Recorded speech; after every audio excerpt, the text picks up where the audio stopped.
साल था 1945 और यह है 11 साल का जर्मन लड़का हेलमट। एक रात इसने अपने माँ बाप को बात करते हुए सुना। इसके पिताजी कह रहे थे कि अब वो वक्त आ चुका है, हम वॉर हार चुके हैं और अब एलाइड पावर्स हमारे साथ वही करेंगे जो हमने ज्यूज के साथ किया था। अब शायद हम सबको सुसाइड कमिट कर लेनी चाहिए या फिर मुझे अकेले को सुसाइड कर लेनी चाहिए। हेलमट ये बात सुन के बहुत घबरा जाता है। वो पूरी रात सो नहीं पाता है। अगले दिन उसके पिताजी पूरे परिवार को वुड्स में लेके जाते हैं पिकनिक बनाने के लिए। हेलमट और उसकी पूरी फैमिली ने वो पिकनिक बहुत अच्छे से एंजॉय करी। लेकिन उसी रात हेलमट के पिताजी अपनी गन के साथ खुद को गोली मार देते हैं और उसके बाद हेलमट देखता है कि किस तरीके से उसकी मां अपने घर के फायरप्लेस में उनके हस्बैंड की यूनिफॉर्म को जला रही होती है। ऐसा क्या हुआ कि हेलमट के पिताजी ने खुद सुसाइड कमिट कर ली? ऐसा क्या हुआ कि वो पूरे परिवार को मारने के लिए तैयार हो गए थे? इस बात को समझने के लिए हमें साल में थोड़ा पीछे जाना पड़ेगा और वक्त था 1914। आप सभी को पता होगा कि 1914 से 1918 के बीच में वर्ल्ड वॉर 1 चल रही थी। इस वॉर के अंदर 2 टीमें थी। एक तरफ थी सेंट्रल पावर्स जिसके अंदर थी जर्मनी, इटली और ऑस्ट्रो हंगेरियन एम्पायर, और दूसरी तरफ थी एलाइड पावर्स जिसके अंदर थे फ्रांस, ब्रिटेन और रशिया। आपको पता होगा कि ये जो वॉर थी, ये वॉर सेंट्रल पावर्स हार चुकी थी, यानी कि वो टीम हार चुकी थी जिसके अंदर जर्मनी था। तो जब ये जर्मनी ये वॉर हारा तो जो जर्मनी के राजा थे जिनका नाम था कैसर विलेम II, उन्होंने अपने पोस्ट से रिजाइन कर दिया। अब ऑब्वियस सी बात है कि जब राजा रिजाइन कर देगा तो कंट्री को चलाने के लिए गवर्नमेंट भी तो चाहिए, और इसीलिए राजा के रेजिग्नेशन के बाद एक नेशनल असेंबली बनाई गई जर्मनी के शहर वेमर में, और इसीलिए इसको कहा जाता है वीमर रिपब्लिक। वीमर रिपब्लिक ने कहा कि अब हम देश को डेमोक्रेसी की तरह चलाएंगे। लेकिन इनकी राह इतनी आसान नहीं थी। दरअसल हुआ ये कि वीमर रिपब्लिक जब पावर में आई तो जर्मनी के जो लोग थे वो उनसे बहुत ज्यादा चिढ़ते थे। ऐसा क्या हुआ? अभी अभी तो पावर में आए, इन्होंने तो कुछ नुकसान भी नहीं किया। वर्ल्ड वॉर 1 हारे थे राजा के कारण, राजा ने रिजाइन कर दिया, लेकिन वीमर रिपब्लिक से जर्मन क्यों चिढ़ते थे? इसके एक रीजन है ट्रीटी ऑफ वर्सैलिस।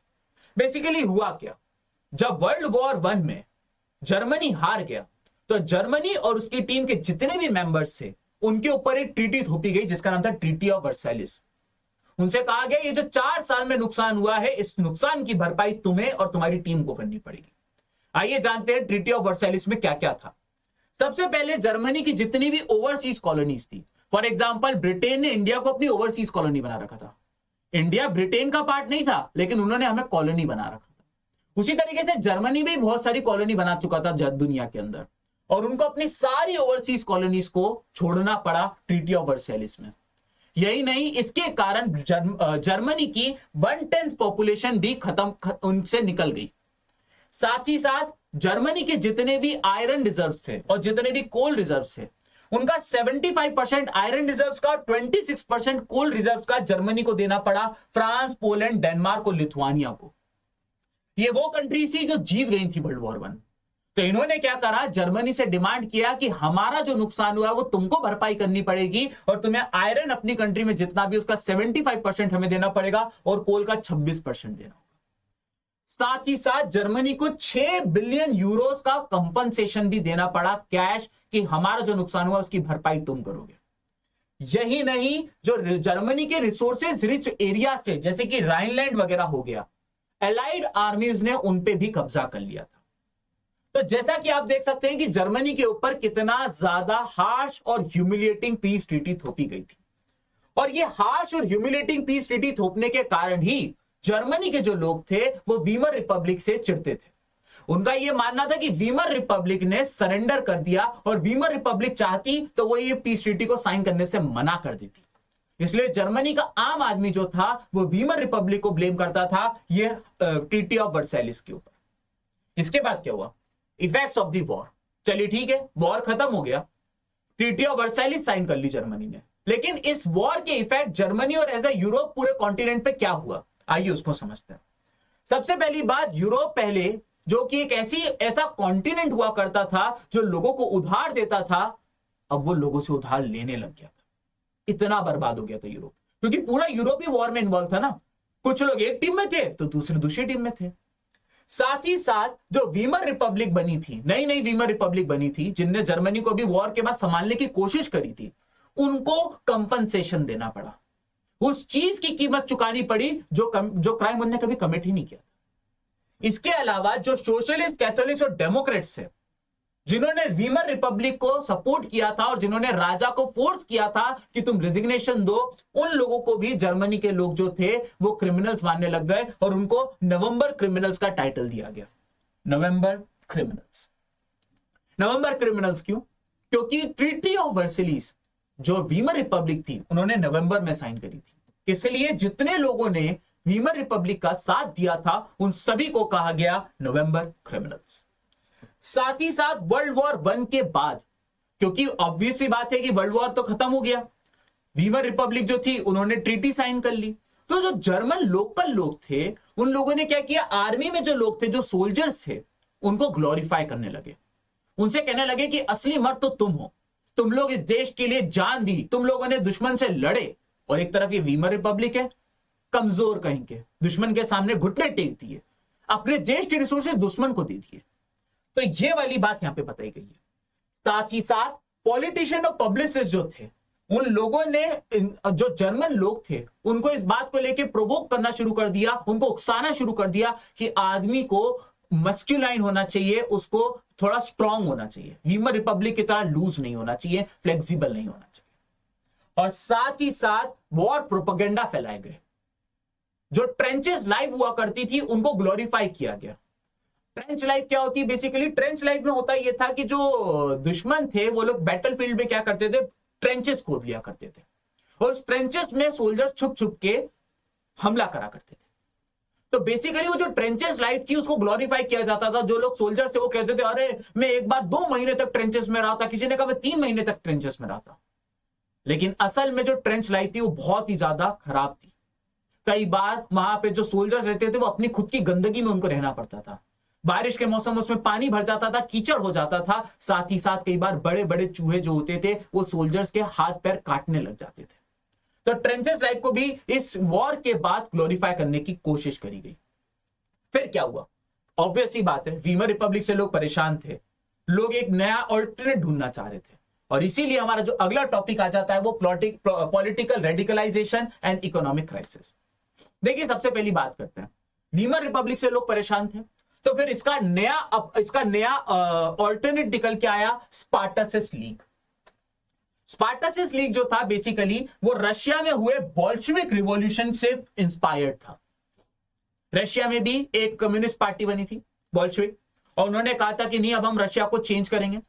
तो बेसिकली उनसे इंस्पायर होके जर्मनी के अंदर भी एक पॉलिटिकल पार्टी कह सकते हो आप इसको, जिसका नाम था स्पार्टसिस लीग। ये जो स्पार्टसिस लीग थी जब ये बनी तो वीमर रिपब्लिक को समझ में आ गया था कि ये हमारे दुश्मन है। तो वीमर रिपब्लिक ने स्पार्टसिस लीग को दबाने के लिए अपने आर्मी के लोगों को छोड़ दिया। बेसिकली इनके पास एक अलग से ऑर्गेनाइजेशन थी जिसका नाम था फ्री कॉर्प्स। तो ये फ्री कॉर्प्स जो थे उनका एक ही काम था कि स्पार्टसिस लीग के लोगों को ढूंढो और उनको एलिमिनेट कर दो। आखिरकार बाद में स्पार्टसिस लीग जो थी वो जाके उसने जर्मनी की पहली कम्युनिस्ट पार्टी भी बना ली थी। तो ये था आपके सामने कि वीमर रिपब्लिक के सामने जो ऑल्टरनेट आया जिसका नाम था स्पार्टसिस लीग, वीमर रिपब्लिक ने उनको किस तरीके से रिस्पॉन्ड किया और फिर स्पार्टसिस लीग जो थी वो कम्युनिस्ट पार्टी में कन्वर्ट हो गई। तो ये तो हो गई सर पॉलिटिकल इंस्टेबिलिटी की बात। इकोनॉमिक क्राइसिस क्या हुआ? इकोनॉमिक क्राइसिस ये हुए कि जर्मनी ने जब वॉर लड़ा था तो जर्मनी को लग रहा था कि वॉर जीत जाएंगे, तो जर्मनी ने क्या किया, खूब सारा लोन लेके वॉर लड़ा था। ये सोचिए कि जब हम वॉर जीत जाएंगे, फ्रांस को हरा देंगे, तो फ्रांस के रिसोर्सेज को यूज करके लोन चुका देंगे, ब्रिटेन के रिसोर्सेज को यूज करके लोन चुका देंगे। तो जर्मनी ने खूब सारा लोन लेकर वॉर लड़ी थी, लेकिन वॉर ये हार गए। तो एक तो वो लोन का पैसा इनको देना है, साथ ही साथ जो ये ट्रीटी ऑफ वर्सेलिस में वॉर रिपेरेशंस इनने प्रॉमिस कर दिए हैं वो अलग। तो जर्मनी के ऊपर बहुत बड़ा फाइनेंशियल बर्डन आ गया था। साथ ही साथ जर्मनी ने क्या किया कि जब इतना सारा फाइनेंशियल बर्डन आ गया, सोर्स ऑफ इनकम थे ही नहीं, सारे रिसोर्सेज इन लोगों ने हथिया लिए, तो उसके बाद एक टाइम ऐसा आया कि 1923 में जर्मनी जो था उसने मना कर दिया कि मैं अब वॉर रिपेरेशन नहीं दे पाऊंगा, हमारे पास पैसे ही नहीं है, सरेंडर कर दिया, हाथ हैंड्स अप कर दिए जर्मनी। तो उसके बाद क्या हुआ कि जो फ्रांस था, फ्रांस ने क्या करा, जर्मनी का एक इंडस्ट्रियल एरिया था जिसका नाम था रूहर, इसके ऊपर भी कब्जा कर लिया। तुम पैसे नहीं दोगे, एक काम करते हैं, तुम्हारा ये इंडस्ट्रियल एरिया है, ये भी आज से हमारा हो गया। तो इस तरीके से जर्मनी ने उनके इंडस्ट्रियल एरिया पे भी फ्रांस ने जर्मनी के इंडस्ट्रियल एरिया के ऊपर कब्जा कर लिया। जर्मनी ने फिर क्या करा कि क्या करें यार, पैसे हैं नहीं, ये लोग हमारे रिसोर्सेज भी ले जा रहे हैं, इंडस्ट्रियल एरिया भी ले गए, सब ले गए। तो जर्मनी ने इसका एक अंदाजा ये निकाला, या जर्मनी ने सॉल्यूशन ये निकाला कि जर्मनी ने सोचा कि अब हम पैसे छापेंगे, खूब सारे पैसे छाएंगे, खूब पैसे छाप छाप के हम हमारी जितनी भी प्रॉब्लम्स है, फाइनेंशियल प्रॉब्लम्स है, उन सबको सॉर्ट कर देंगे। तो जर्मनी ने खूब सारे पैसे छापना चालू कर दिए। लेकिन जब मार्केट में खूब सारे पैसे आ गए तो पैसे की वैल्यू गिर गई। सिंपल सी बात होती है, डिमांड सप्लाई का गेम है। जब किसी चीज की सप्लाई ज्यादा हो जाती है तो उसकी डिमांड कम हो जाती है। Why diamond is very expensive? क्योंकि डायमंड बहुत रेयर है। अगर हर जगह डायमंड पड़े होने लगे पत्थर की तरह तो फिर डायमंड भी सस्ते हो जाएंगे। उसी तरीके से इतना पैसा छाप दिया जर्मनी ने कि उस टाइम पे जो जर्मनी की करेंसी थी जिसका नाम था मार्क, उसकी वैल्यू ही गिर गई। कई बार ऐसा होता था कि लोगों को एक ब्रेड के लोफ को खरीदने के लिए बोरा बोरा भर के पैसे लेके जाने पड़ते थे। ये हाल हो चुके थे जर्मनी के। तो जर्मनी की करेंसी बुरी तरीके से गिर गई थी और इसी को कहा जाता है हाइपर इन्फ्लेशन। हाइपर इन्फ्लेशन का मतलब ये होता है कि करेंसी की वैल्यू इतनी गिर जाए कि चीजों के दाम इतने बढ़ जाए कि आपको एक छोटी छोटी चीज को लेने के लिए भी कई कई सारे पैसे देने पड़े। This is called hyper inflation. लेकिन फिर जर्मनी के रेस्क्यू में आता है एक कंट्री जिसका नाम है यूनाइटेड स्टेट्स ऑफ अमेरिका। आप बोलेंगे कि सर आपको क्या प्रॉब्लम है, अगर यूनाइटेड स्टेट्स ऑफ अमेरिका ने जर्मनी की मदद करी तो आपको क्या दिक्कत है? मैं आपको एक बात बताऊं, वर्ल्ड वॉर 1 जर्मनी की टीम जीतने वाली थी, लेकिन लास्ट मोमेंट पे एलाइड पावर्स की टीम में आ गया था यूनाइटेड स्टेट्स ऑफ अमेरिका, जिसके कारण जर्मनी वो वॉर हार गया था। तो जर्मनी के ये हाल आज की तारीख में अगर थे तो उसका बहुत बड़ा responsibility United States of America की। लेकिन जब जर्मनी बर्बाद हो गया तो यूनाइटेड स्टेट्स ऑफ अमेरिका ने कहा ठीक है भाई, हम तुम्हारी मदद करते हैं। और यूनाइटेड स्टेट्स ऑफ अमेरिका एक नए प्लान के साथ आया जिसका नाम था Davis plan. Basically Davis plan में अमेरिका ने यह डिसाइड किया कि अब वो जर्मनी के ऊपर इन्वेस्ट करेंगे, वहां पैसा लगाएंगे और वहां की इंडस्ट्रीज, वहां की फैक्ट्रीज को वहां पे पैसा देंगे तो वो इंडस्ट्रीज फैक्ट्रीज उठ पाएंगी। ये था बेसिकली बच्चों डेविस प्लान, जो कि जर्मनी के ऊपर जो फाइनेंशियल बर्डन था उसको रिलीज करने के लिए लाया गया था by United States of America. लेकिन हुआ क्या कि यहां पर कुछ टाइम तक तो ठीक चला, यानी कि डेविस प्लान आने के बाद जर्मनी में 1924 से 1928 के बीच में थोड़ी बहुत स्टेबिलिटी तो आई, मानना तो पड़ेगा आपको ये बात। और साथ ही साथ जर्मनी में जो इन्वेस्टमेंट आए वो सारे इन्वेस्टमेंट, क्योंकि लेकिन पूरी तरीके से यूनाइटेड स्टेट्स ऑफ अमेरिका के ऊपर डिपेंडेंट थे, तो ये भी एक बहुत बड़ी खतरे की घंटी भी थी। ये भी बात मैं आपको बता दूं, हमारा जर्मनी स्टेबल हो रहा है लेकिन अभी पूरी तरीके से अमेरिका के ऊपर डिपेंडेंट था।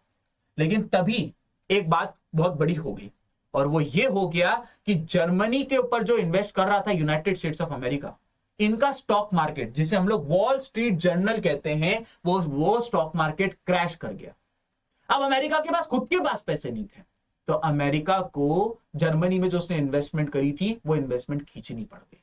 इसका पता है क्या हुआ? इससे ये हुआ कि जो जर्मनी में ग्रोथ जो थी 1929 के लेवल में, वो ग्रोथ 40% गिर गई, मात्र 1932 तक आते आते, यानी 3 साल के अंदर ग्रोथ 40% स्लैश कर गई। यही नहीं, जैसे ही इंडस्ट्रीज फैक्ट्रीज बंद हुई तो जितने भी वर्कर्स वहां काम करते थे उन सबकी नौकरी चली गई, और जो काम कर भी रहे थे उनके ओनर्स उनको बहुत कम सैलरी देने लग गए।